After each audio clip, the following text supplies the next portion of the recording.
Hello everybody, and welcome back to DC Universe Online. This time we're doing a special episode. I did the skill points episode, and I thought it went pretty good. We talked about why skill points boost you, and why it's good to have those boosts. But I did make one mistake, and that was not really going into the roles first, which I really should have done. And I admit that. I didn't really go into the roles very well. And so I thought we would do an episode about player roles. And this was brought upon by, I'm going to mess up your last name, I'm sorry, Christopher Rhodes. Christopher said, tanks need precision? You must be high. You should learn how to select and tell people which skill points they need. Well, thank you for that, Christopher. You're right. I should have learned which skill points people need exactly for their role. But this episode wasn't really about your role. It was about how skill points can boost your role and make you a better player in the end. And that's really what I wanted to put forward in that episode. But again, I say I did make a problem there. So we are going to do a full episode on each and everybody's role. Now remember, before we go into this, I'm just going to give you the straight up information about your character. What would be best for your role? And with any role, with any character that anybody ever makes, ever, you should play the role that you enjoy most. Some people prefer being a healer. Some people prefer being the tank and going in the battle and holding it off so your teammates can get in there and fight the enemy and take them down for you. And you can take all the damage for your teammates. Or maybe you like to just fight things and you want to be a DPS and you just want to beat the crap out of things and destroy them. Or maybe you want to be a controller and you want to sit in the sidelines and make sure everyone is stable and all the enemies are debuffed and you take them down and you help out that way. But it's like I said, it's up to you guys how you want to play your character. And if you want to boost things, that's what those skill points are for. If you have enough skill points, you can stat in to any of the different buffs on there. You can do any of them if you'd like. You can be a healer, but you could, if you've gotten all your other buffs, you could stat into any of the other ones. Like precision, you could be a fighting healer. Especially with the new celestial powers, you could be a fighter. Or if you want to be controller that is just very defensive and doesn't deal a lot of damage, you could do that after you get your primary stats and buffs from that. So we're going to go in and I'm going to tell you about each of the roles, and that'll pretty much be it. So we're going to start it off with damage, the DPS. And the DPS is there to deal damage to enemies. And they have high levels of might and precision. And the stats and buffs that you want to look for in your DPS, starting from the best to the least important, is might and precision. Those are on top. Then you want to go dominance. You want to have a lot of dominance so your powers are more effective on your enemies. Then you want critical attack chance and critical attack damage. Those can be interchanged. Power is the next one you want to look at, because you're going to be using a lot of power and a lot of energy. You want to have the ability to have extra power to tap into. And lastly, you want to look into health. So those are the main ones that you want to look for if you're a DPS. That's pretty much all there is to DPS stat-wise. That's the very important things. Now, like I said before, with your skill points, you can tap into anything you want. If you want a little bit more healing, go for it if you have the skill points for it. If you want a little bit more vitalization, go for it. It'll help you get your power back quicker in the end. Now, if you guys want to read this in depth, all you have to do is go to dcuniverseonline.wikia teknoaxe.com/wiki, and then whichever role: damage, healer, controller, or tank. And you can read through all the amazing and exciting things it tells you about your character. Like, for instance, with a DPS, you want a good weapon. So weapons that will give you high might would be a bow or hand blasters or a one-handed weapon. But dual pistols, martial arts, rifle, or staff will only give you plus 10 points to that, and that's not a whole lot. Now, if you're looking for precision, you'll want to look at a shield. A shield will give you high precision. If you want high critical attack damage, you're going to be looking at something like dual pistols, dual wield, or martial arts. They give you 14% extra critical attack damage. So yeah, this site, it goes through each of the different powers and sets and things and gives you what would be best for you. And it's pretty awesome. You guys should check it out. I'll put a link in the description if you're unsure still of how to play your character after I'm done with this. So, nextly on our list is the tank. The tank is the defensive role. The tank needs to go in and get control of the enemy, hold them, and take all the damage from the enemy. That is the tank's goal, is to be the pillow, the cushion, the one that gets hit and can take those hits and doesn't stop. The stats, the buffs that are perfect for a tank, starting from the best to the least important. Health. You need high health as a tank because you're going to be taking all the hits, and you need to hold your ground and not falter. Nextly is defense. So this would be defense or toughness in the list. Defense is very important. You want to be able to take those hits and not get damage dealt to you. Nextly is dominance. You want to have dominance so that your powers, when you pull enemies to you, you can keep that hold on them and not give up. Lastly, this is an interesting one, I thought, but critical healing chance and critical healing magnitude. You want to focus on those so that you can get healed quicker by the healer and by the battle, so that you don't falter as quickly. So yeah, that's pretty much the top ones that you want to focus on a tank. And depending on which power you choose, you'll get certain buffs.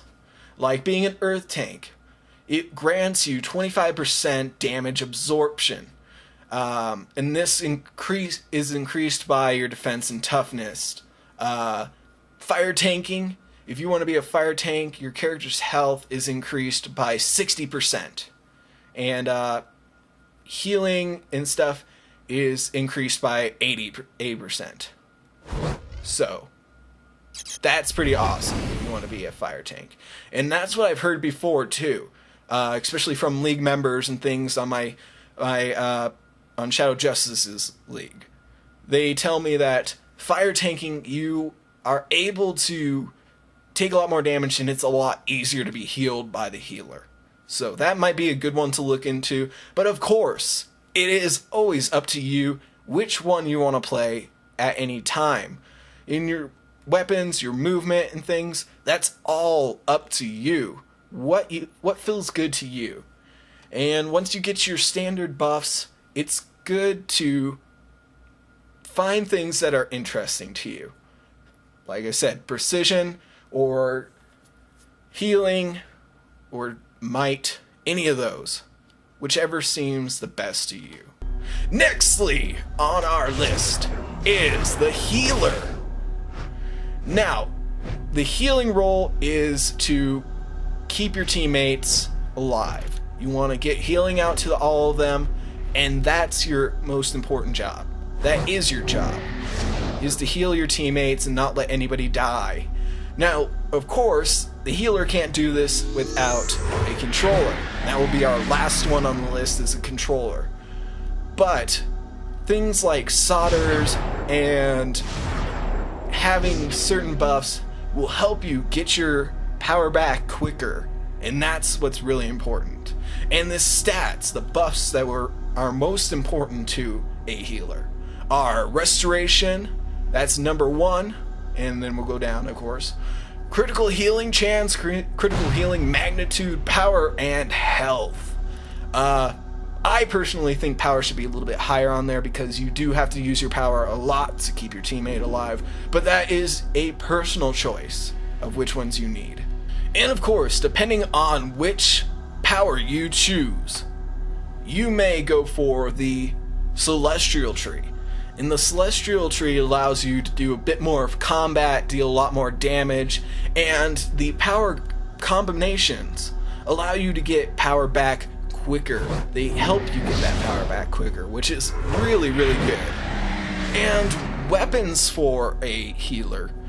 Things like one-handed are really good. They give you high restoration and high critical healing magnitude. But if you want to be a little bit further away from the action, I would suggest something like hand blasters, which give you 45 restoration and 12 critical healing magnitude, but they also give you 1 critical chance. So those are some powers, some weapons for a healer. And strategy for them is to keep combos up over 25 hits. And that allows you to recharge power much, much quicker. Nextly on our list, and finally, my favorite role personally, which is the controller role. Now, the role of a controller is to incapacitate enemies and to support power generation amongst the group. That is your primary goal, is to keep the power up all around through the group. It's not just to keep them able to use their powers, it's to keep the healer from losing the ability to give health, and it is to keep the tank from losing control of the enemy and letting the enemy go wild on the DPS or yourself. The controller does the second most damage after the DPS normally. Otherwise it's the tank, so that can be interchanged. But usually the tank does not do a lot of damage, it takes a lot of damage. So that is the switch off there. But with a controller, the most important buffs you're going to look for, starting from the top to the bottom, is vitalization. Number 1, you want to have the ability to regain your power as quickly as possible so you can continue giving power out. You don't have anybody to depend on for power other than yourself, and that requires you to be good using your weapons and getting power back to you. Secondly on there is dominance. Dominance is good for your power, so they are stronger, they work better against the enemies for a longer amount of time. They are just more all around effective, and that's really good because you lose a lot of debuffs on the enemy, taking it so they can't regenerate health. It lowers their attack on you, it lowers their defense. That's what your whole job will be, is to debuff the enemy and get power out to your group. Thirdly on the list is power. Of course, you want high power because that is the only thing you depend on, is your power to do your attacks and all that to help the team. Fourthly on the list is critical power chance. That just goes along with the power, lets you regain it faster. And lastly on the list is precision, because you're going to be dealing a lot of damage and you want to deal that damage so that you can regain power quicker, and that's usually why the controller deals the second most damage, is because he's using a lot of debuffs that hurt the enemy and he's using a lot of attacks to gain power back. So that is the most important buffs for a controller. Now, certain weapons and things like that would help out a controller. If you want high dominance, things like brawling or dual wield or hand blaster or staff, those are really good for having high dominance. If you want high vitalization, things like dual pistol, one-handed or two-handed, or even rifle are very good for having higher buffs on the vitalization. And cunning and things like that, most likely the ones you'll want to use are bow, martial arts, shield. But that's to get your critical healing chance, or critical power chance. Now there's a thing with controllers that you'll hear when you go into a raid or something. When there's another controller, they'll ask you if you want to take POT or pot. They'll ask you if you want to take pot, or they'll ask you what your vitalization is. Once you tell them your vitalization, if yours is higher, you can take POT, which stands for power over time.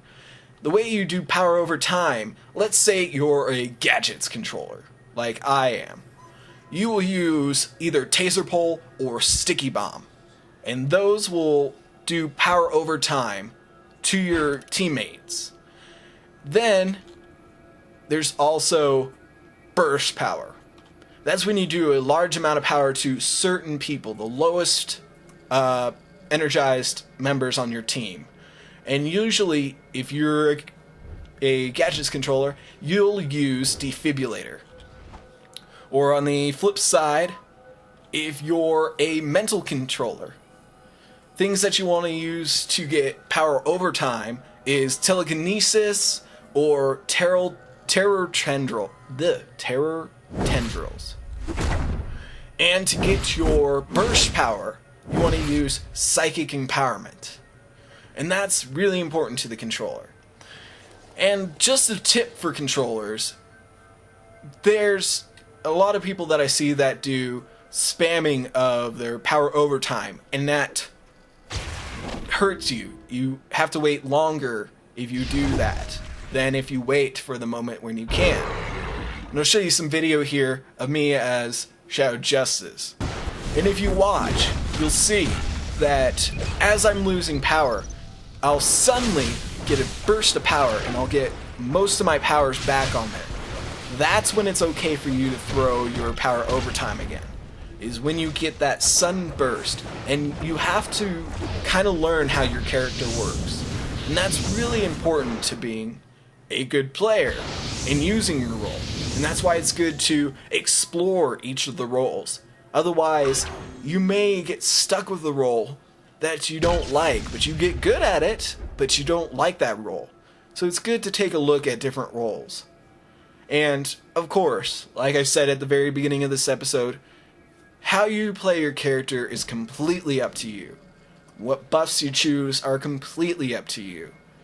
But it is good to look at guides and things and listen to people that have good advice on playing your role.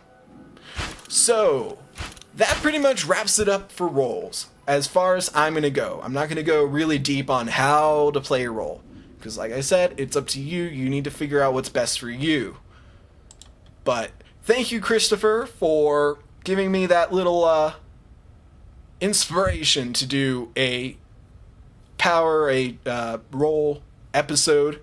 So, until next time, guys, see you then.